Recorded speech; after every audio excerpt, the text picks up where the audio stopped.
The two Jimneys are basically standard vehicles. All we've had done, or what the work we've had done on them is we've had uprated springs and shock absorbers, which give us an extra ground clearance of 50mm. We have a stone guard, aluminium stone guard fitted at the front. We've had steel rims instead of aluminium rims, and Cooper tyres. Yeah, the free running hubs are designed to disconnect the four-wheel drive because we don't need it.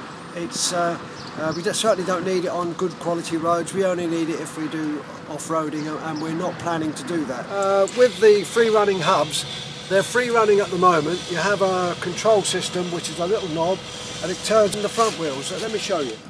This is the free running hub. Okay, this position 4x2 is in two-wheel drive, rear-wheel drive.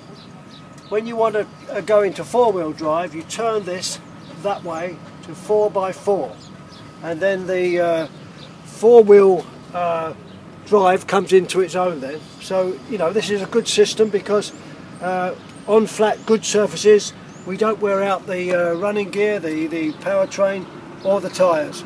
So they're worth an investment. They weren't expensive, but I think they're an essential part of this journey. So the Jimneys, I think, are ideal for what we want. You know, they're a lovely, comfortable drive. We go along between 55 and 60 mile an hour. When we get to hills, you need a bit of a run up to them. You have to change down to maybe third gear if it's really steep, but they get up there. And then once you're on straight and level terrain, you know, I reckon we're going to average somewhere around about 28 to 32, something like that, miles per gallon. But I've calculated our fuel requirement worldwide on 25 miles to the gallon, so we should have good reserves there. Financial reserves, that is, for fuel. Okay.